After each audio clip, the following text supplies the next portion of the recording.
Magandang araw mga kaibigan. Okay, pag-usapan natin ngayon si retired General Oscar Albayalde, dating PNP chief. Yung pahayag niya na walang reward system ng war on drugs, panahon niya as PNP chief. Ito, pilit na sinisira ng Quadcom ang kampanya ng droga panahon ni PRRD na mayroong extrajudicial killings. Dito nagkakaroon ng reward system. Okay, pakinggan natin ang balita. In-interview ng mainstream media 2x2 radio station si General Albayalde at inamin niya na walang reward system. Naman ni Albayalde na mayroong reward system sa loob ng PNP sa ilalim ng kanyang liderato. Wala umano siyang nabalitaan tungkol sa reward system, maging nung siya regional director pa lamang ng NCRPO mula 2016 hanggang 2018. Bukod dito, nilinaw ng dating general na wala silang naging usapan ni dating Pangulong Duterte, direkta man o hindi, tungkol sa pagpapapatay sa mga drug suspect. Matatandang itinalaga ni Duterte si Albayalde bilang Chief PNP noong 2018 pagkatapos ng panunungkulan ng ngayoy senador na si Ronald Bato de la Rosa. Para sa MB. So ayan mga kasama. Yun. Dating PNP chief. Actually, dalawa na sila eh.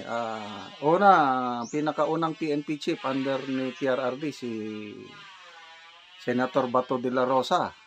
Sabi niya, walang reward system. Dito ngayon, sumunod na PNP chief under ni PRRD, sabi niya, wala. Even yung Justice Secretary na ngayon Solicitor General na, sinabi rin na walang reward system panahon ng war on drugs. Tatlong testimonial evidence na as compared doon sa isang police colonel na hindi natin alam kung napilitan lang siya dahil nakakulong ngayon eh. Di ba, umiiyak habang binabasa niya yung kanyang statement. So, timbang-timbangin natin mga kababayan, ano ba talaga ang katotohanan panahon ng war on drugs? Okay, ito nakakatuwa no. Merong unexpected na dumipensa sa war on drugs panahon ni PRRD. Sino yung unexpected? Ulitin ko lang ito na ikuan ko na kanina, na-vlog ko na. Yung sa programa ni Katunying sa kanyang YouTube channel. Alagang pro Marcos itong si Katunying ha. Kaya lang sinabi niya, tumino ang kanilang lugar nung panahon ng war on drugs ni PRRD. So, pakinggan natin ang statement ni Katunying.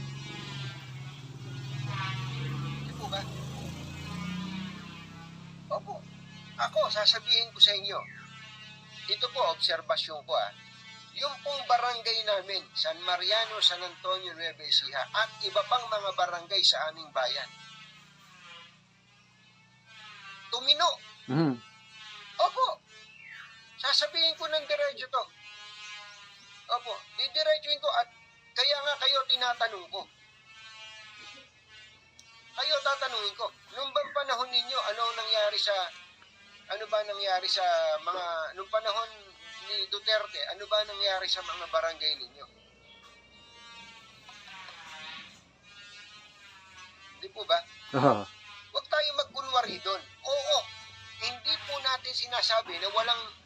Ako, sinabi ko nga sa inyo, yung barangay nga po mismo namin. Yung barangay namin, ulitin ko, barangay San Mariano, San Antonio, Nueva Ecija, tumino. Ultimo yung mga nakawan ng bibi, nawala eh. Ang kilay no, Kasabay nito, itinanggi naman ni Albayalde na mayroong reward system sa loob ng PNP sa ilalim ng kanyang liderato.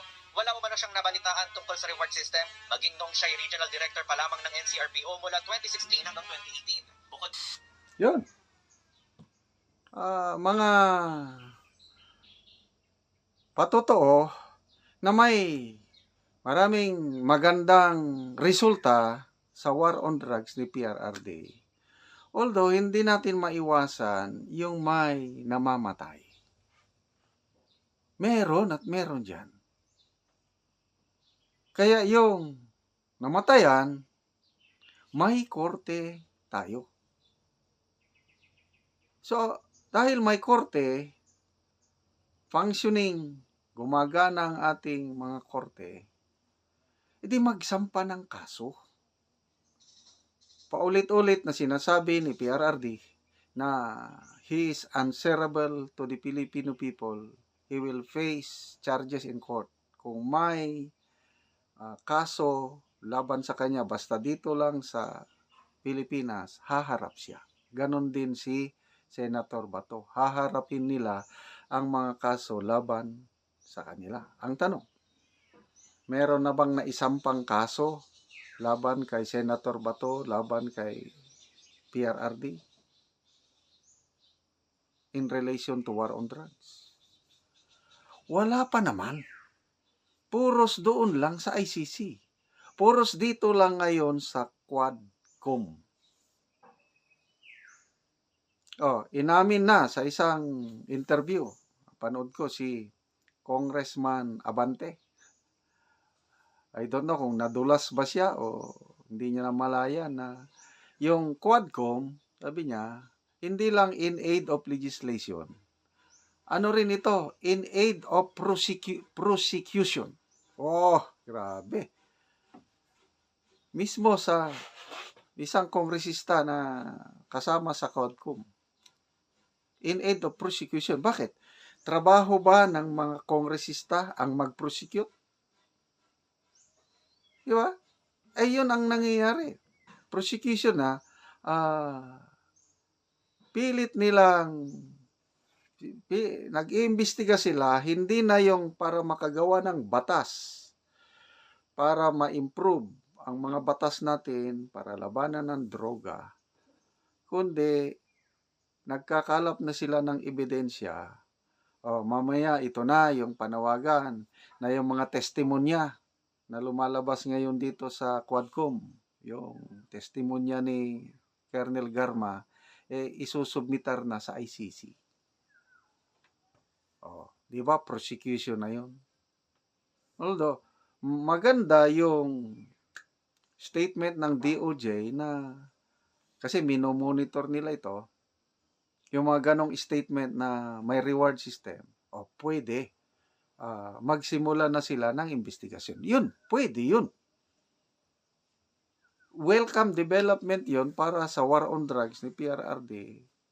Kung talagang iimbestigahan, mag-build up ng kaso para kung may sapat ng ebidensya, isampa na ang reklamo sa piskalya, yun na, gugulong na ang hustisya sa ating bansa. Yun ang dapat na gawin. Ang tanong, ginagawa na ba? Wala pa naman. Salita pa lang yan. Kaya, tuloy-tuloy ang investigasyon ng Quadcom. Anong purpose? Para ba makagawa ng batas? O para sa eleksyon? Taong bayan na po ang humusga. Again, ito na. Nasasayang lang ang pera ng taong bayan kasi yung tuloy-tuloy na mga investigasyon sa Kamara, pati Senado, gastos natin yan. Pagkain, aircon, at iba pa, sweldo ng mga iba. So, ito, sisimulan na naman sa Senado, gagawa na sila ng parallel investigasyon sa war on drugs.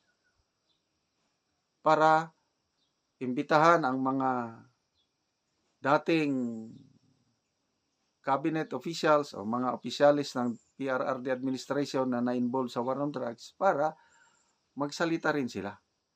And then, iimbitahan nila si PRRD. And most likely, mag-a-attend si PRRD sa Senado na investigasyon at doon siya magsasalita. So, wala na. Nagkakaroon na ng kompetisyon ng Kamara at ang Senado. Wala na. Ang lugi dito ang taong bayan. But anyway, salamat kay Katunying yung pagpapatotoo na tumino ang kanilang lugar panahon ng war on drugs ni PRRD. Ito suporta sa pahayag o testimonya ni Congressman Goma Gomez na tumino, bumuti ang kalagayan sa Ormoc City panahon ng war on drugs ni PRRD. So, sa mga lugar natin, kanya-kanya tayong lugar, I believe, meron kayong masasabi, i-comment nyo lang, kumusta ang kalagayan ng droga panahon ni PRRD sa lugar nyo? Gumanda ba? Kumusta ngayon? Naging mas magulo na? Talamak na ang droga? I-comment nyo po.